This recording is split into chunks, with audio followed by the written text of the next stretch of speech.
¿Te has fijado alguna vez en que las turbinas del Boeing 737 no son perfectamente redondas? Si lo miras de frente, parece que el motor está aplastado por la parte inferior, como si alguien lo hubiera presionado contra el suelo. No es un defecto, no es un error de fabricación, y tampoco es una chapuza improvisada. Detrás de esa forma tan extraña se esconde una de las soluciones de ingeniería más ingeniosas, prácticas y polémicas de toda la aviación comercial. Y para entenderla bien, hay que viajar varias décadas atrás en el tiempo. La historia comienza a principios de los años 60. En ese momento, Boeing buscaba un avión pequeño, sencillo y barato de operar para rutas cortas y medianas. El resultado fue el 737 original, un avión pensado para aeropuertos modestos, con poca infraestructura y operaciones rápidas. Para lograrlo, Boeing tomó una decisión clave: diseñar un avión muy bajo, con el ala cerca del suelo y un tren de aterrizaje corto. Esto permitía que los pasajeros subieran casi a nivel de pista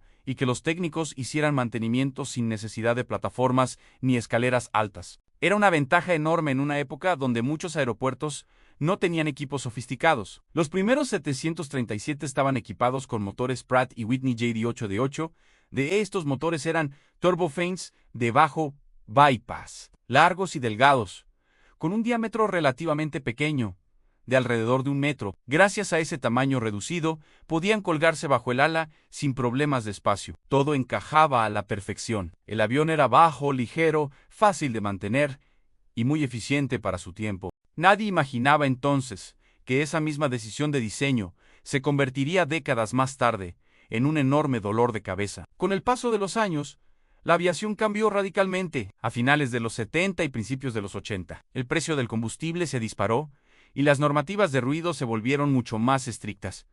Los motores antiguos ya no servían, eran ruidosos, gastaban demasiado y quedaban obsoletos frente a los nuevos estándares. Boeing necesitaba modernizar urgentemente el 737 si quería que siguiera siendo competitivo. Ahí entra en escena un motor revolucionario, el CFM56, desarrollado por CFM International, una alianza entre General Electric y la francesa Snecma. Este motor ofrecía un consumo de combustible mucho menor, una reducción drástica del ruido y una fiabilidad excelente. Era exactamente lo que Boeing necesitaba. Pero también traía un problema enorme, y esta vez el problema era, literal, el tamaño. El CFM56 tenía un ventilador frontal mucho más grande que el JT8D.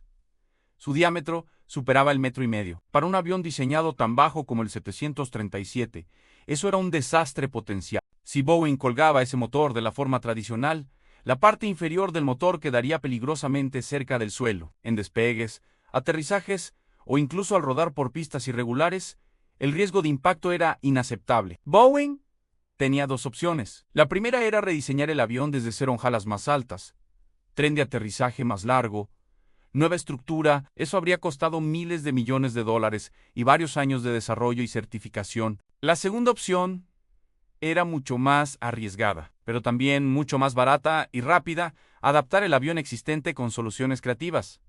Boeing eligió el segundo camino. Los ingenieros se pusieron a trabajar para exprimir cada centímetro disponible. Una de las ideas clave fue mover el motor ligeramente hacia adelante y un poco más arriba con respecto al ala. Esto ya ayudaba, pero no era suficiente. El verdadero golpe de genialidad vino con la reubicación de la caja de accesorios del motor. En los motores tradicionales, esta caja se sitúa justo debajo del núcleo, en la posición más baja del motor. Ese bulto era precisamente lo que más interfería con el suelo. La solución fue tan simple como brillante: mover esa caja de accesorios a un costado del motor. Al hacerlo, la parte inferior de la góndola podía aplanarse. El ventilador interno seguía siendo perfectamente circular, pero el carenado exterior ya no lo era.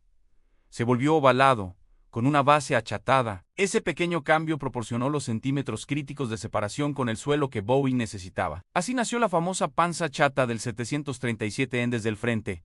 El motor ya no parecía redondo, sino aplastado. Los pilotos y técnicos comenzaron a llamarlo de forma informal boca de hámster, un apodo que se volvió legendario. Pero más allá de la apariencia, la solución funcionó de manera impecable. El 737 Classic, lanzado en los años 80, se convirtió en un éxito rotundo. Era más silencioso, más eficiente y seguía siendo compatible con las versiones anteriores del avión. Boeing había logrado modernizar su modelo estrella sin reinventarlo por completo.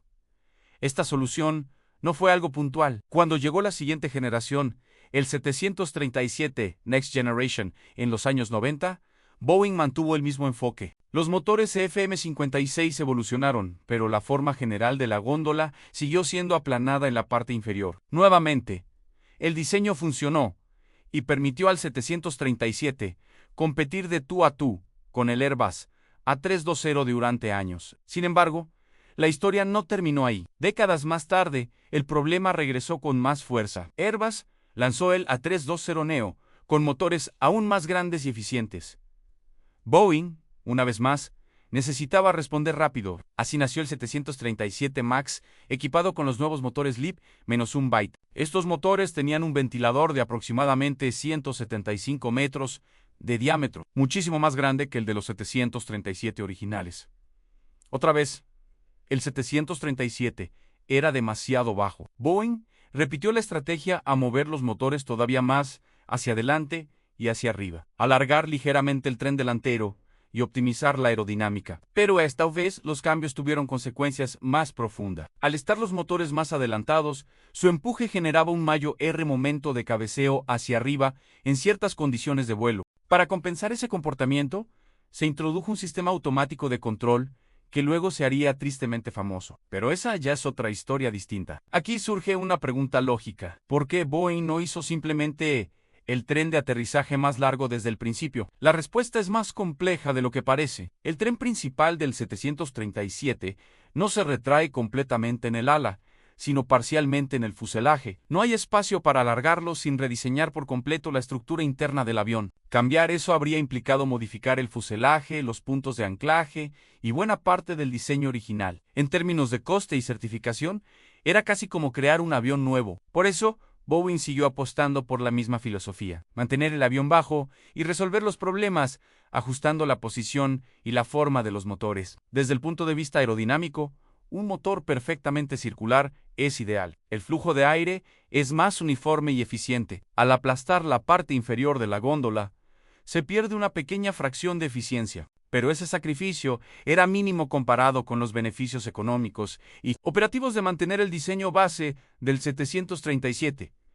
Curiosamente, la forma aplanada también trajo una ventaja inesperada. Al tener la entrada de aire más alta y una base menos prominente, el 737 es menos propenso a aspirar agua, piedras u objetos sueltos en pistas mojadas o en aeropuertos con infraestructura limitada. Esto mejoró la seguridad operativa en ciertos entornos, algo que encajaba perfectamente con la filosofía original del avión.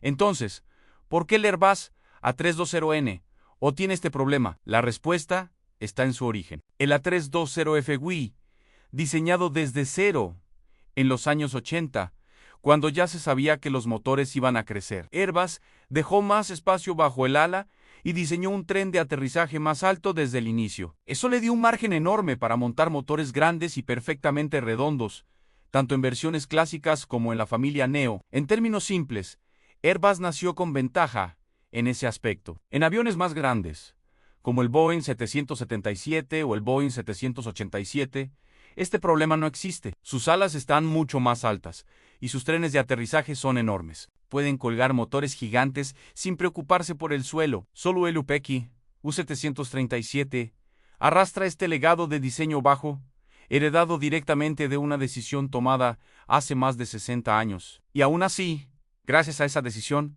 el 737 ha sobrevivido y competido durante más de medio siglo. Ha sido adaptado, modificado y exprimido hasta límites increíbles. La forma achatada de sus motores no es una rareza sin sentido. Es la huella visible de décadas de compromiso entre ingeniería, economía y certificación. La próxima vez que veas un 737 rodando por la pista y notes que sus motores parecen aplastados por debajo, recuerda esto: no es un error, es una solución brillante, nacida de un problema real, una prueba de cómo en aviación cada centímetro cuenta y cómo una idea ingeniosa puede mantener vivo a un avión durante generaciones enteras. Y ahora dime, ¿crees que el 737 ya llegó al límite de lo que se le puede pedir?